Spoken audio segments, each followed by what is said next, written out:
Storymakers, Sean Avery here with the next lesson in how to make your own storybook for the Children's Book Council Make Your Own Storybook competition. Now, this lesson is all about writing a great introduction for your story. And it's focusing on picture books. So if you're writing a picture book, keep on watching. If you're writing a storybook, there's a link in the description down below that's more focused on writing an introduction for a storybook, which is mostly driven by the words. But this one's for a picture book, so we're going to talk about words and pictures working together to tell the story. Now, before we get started, I would like to read you the introduction of one of my favorite books of all time, one of my favorite picture books of all time. This is Mr. Chicken Goes to Paris. It was written and illustrated by this guy over here, Lee Hobbs. Massive inspiration to me. I'm just going to read you the introduction and then we're going to talk about how I would write an introduction for my picture book. I was super lucky to actually meet Lee Hobbs once, so this is a signed copy. Very cool. So this is Mr. Chicken Goes to Paris. Mr. Chicken loved to travel. His French friend Yvette had invited him to visit, so he studied his maps, grabbed his camera and caught a taxi to the airport. Mr. Chicken flew to France, Paris to be exact. Economy. Now, what I love about this is straight away it sets up the main character for the story, Mr. Chicken. And I mean, I have no words to describe this guy. I mean, he just looks absolutely crazy. He's nuts. He makes me smile every time I see him. So that's a sign of a really good picture book where you look at the pictures, they make you smile straight away. So over here, they're setting up our that it's all about Mr. Chicken and he's going to Paris. And you can tell by the pictures that he is kind of an awkward dude. He's really big and he doesn't really fit in wherever he is. You can see inside the plane, you can see people's heads, and then you can just see this one massive eyeball poking out, and you could tell that he is taking up almost three seats in the airplane. So really big guy. So what Lee Hobbs does really well is he uses a technique called show, don't tell. Now, his words, even though he could have written about how big and massive and strange looking Mr. Chicken is, he hasn't done that though. He's just let his pictures talk, and you can make up your own decision. You can see that Mr. Chicken is a pretty strange looking character. He's really weird. He's massive. He's kind of awkward. So that is absolutely amazing what he's done. So now I'm going to move on to my story, and I'm going to take what I've read there as my inspiration to write my introduction. So just to refresh your memory, the last time we were together, we looked at Story Mountain, constructing a story, a narrative that has all the important parts: an intro, a build-up, a problem, a resolution, and a conclusion. And my story that I came up with was called Happy as a Hog Out of Mud. It's about a warthog named Charlesworth Oinkington. I'm going to introduce him in my introduction, obviously. I'm going to introduce the setting where the story takes place, which is, of course, in the African bushveld. And I'm going to make sure I've got a really interesting story opener.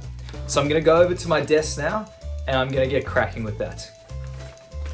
Okay, ladies and gentlemen, I am at my desk and ready to begin my introduction for my picture book. Now, 3 things we need for the introduction. Number 1, an interesting story opener. We need to introduce our main character, and we need to introduce where the story is set.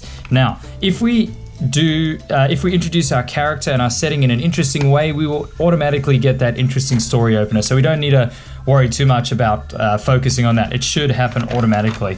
Now, I'm going to use these 2 templates to start it off. These templates can be found in a link in the description down below. So I'm going to begin with my setting, because I feel like that's the way to go for the story. But if you want to introduce your character first, you're more than welcome to.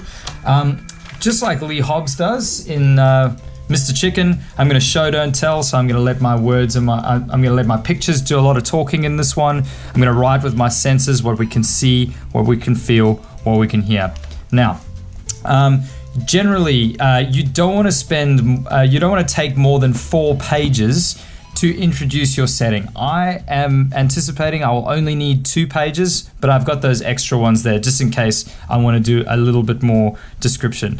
I usually start by labeling my pages 2, 3, 4, and 5. So the reason I start on page 2 is generally in picture books, the title page is page number 1. So you can see this is the title page over here. So the story generally starts on page number 2 on the first double page spread.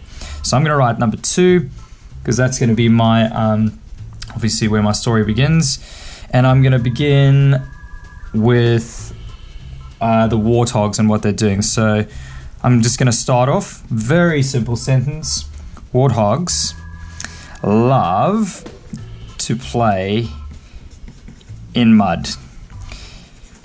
And as I'm writing these, guys, I'm doing tiny little sketches down below. Now, you don't have to be a confident illustrator or anything like that, but you do have to kind of think about where your words are going to sit on the page. Because remember, picture books, words and pictures, they tend to work together at the same time. So this is really fun for an illustrator and a writer to sit and sort of work this out together. So I'm imagining a big pool of muds.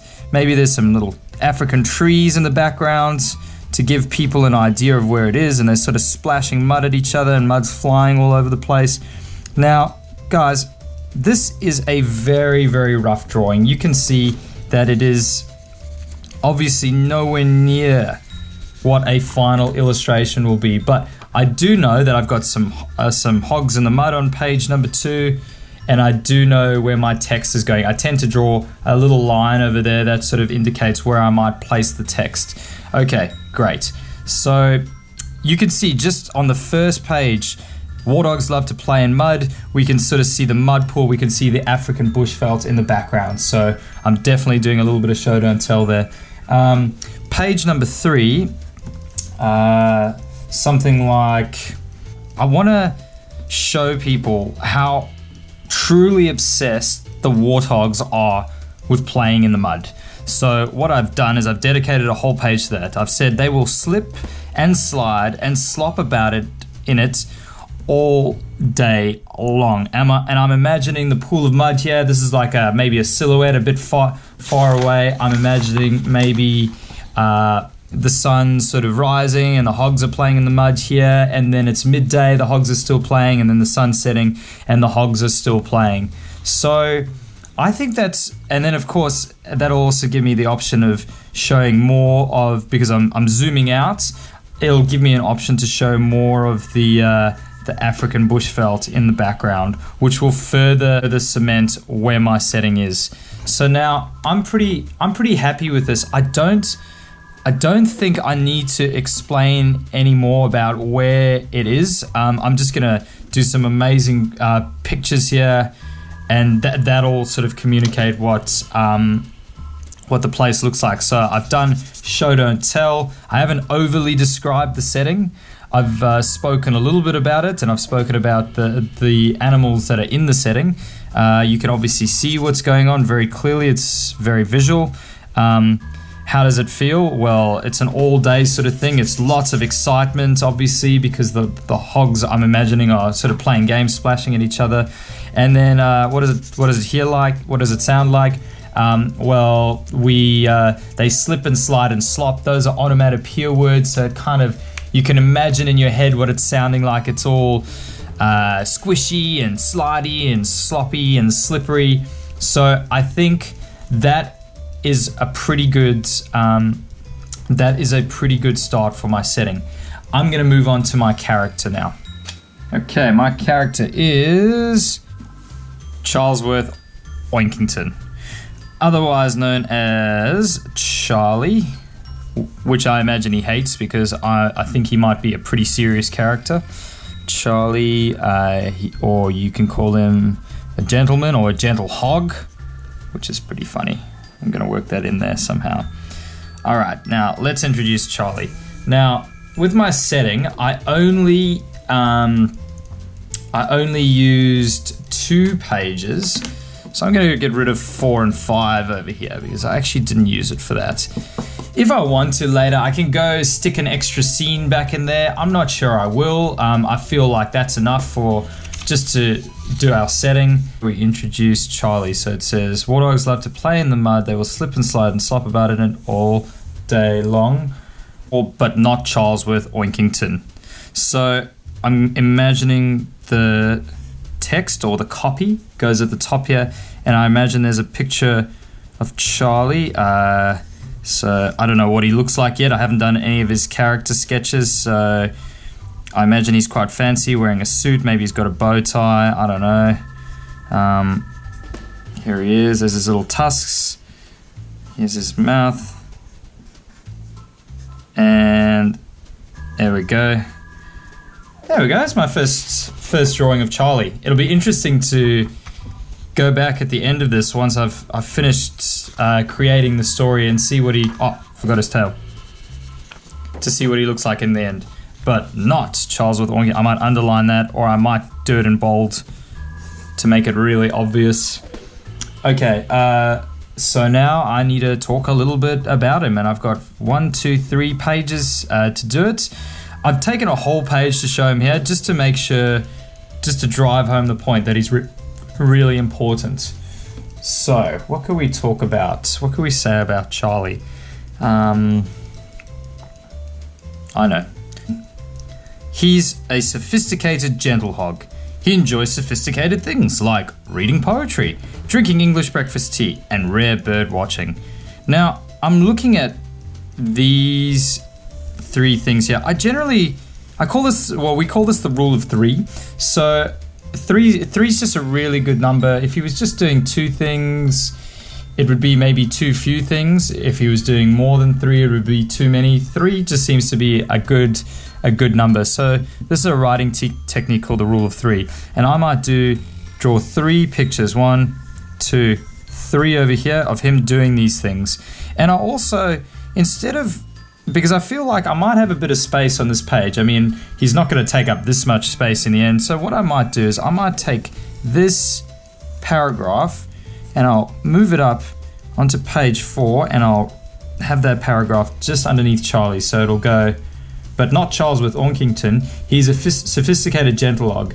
He enjoys sophisticated things. So that'll go underneath Charlie. And then we'll go drinking English breakfast tea. Reading poetry, drinking English breakfast tea, rare bird watching. So here's Charlie, and he's got a book and he's having a read. So guys, you can see how quickly I'm going with these little scribbles. I mean, they're just nonsense scribbles, but it just gives you some sort of direction of where you're going to go. So when you start refining these, you're not just going to be like struggling for ideas. You'll at least have somewhere to go. Oh, it'd be pretty funny if he was looking through a pair of binoculars here at a rare bird. So there he is, with his snout, his tusks, and maybe he's looking and the bird is over here somewhere. Oh gosh, that bird's bigger than him. But you kind of get the idea of where I'm going there. Now, it's quite good as well. I've got my 3 things over here. It sort of reflects the previous page. So the hogs, all they do is the same thing all day, but you can tell Charlie, he's got a bit more depth to him. He does lots and lots of different things. So it's almost like a direct comparison. So you have one page with the setting comparing one hogs, and then you have the other page comparing these ones. So that's pretty much it. I've shown, not told. I've shown how fancy Charlie is with his fancy bow tie and his suit jacket. Maybe he's wearing a top hat. That'd be pretty cool. Woohoo! Charlie with his top hat on. We've written with our senses what we see, how we feel. I mean, these are all calm things, right? Reading poetry, drinking English breakfast tea, rare bird watching. There we go. And what does it sound like? I guess we don't really have too much onomatopoeia there or any sounds coming up. Maybe we can get Charlie saying something. So I've added in a little bit of dialogue to say what he's saying. Ooh, a rare spotted goose. Or something silly like that, and I'm gonna put that over there. So Charlie's actually saying something now. So that also emphasizes what it sounds like. So this is pretty much it for the beginning of our picture book. We've got our first 5 pages all sorted. Generally, picture books are about 32 pages long. There's a good reason for that, which I will explain in a future video. Okay guys, and our introduction is as simple as that for a picture book.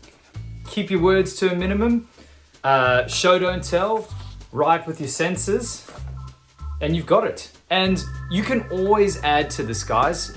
We're just smashing through it so that you can get those ideas on paper, and then when you go to write your draft, you will have something to begin with, and then you can add in, subtract, whatever you feel like you need.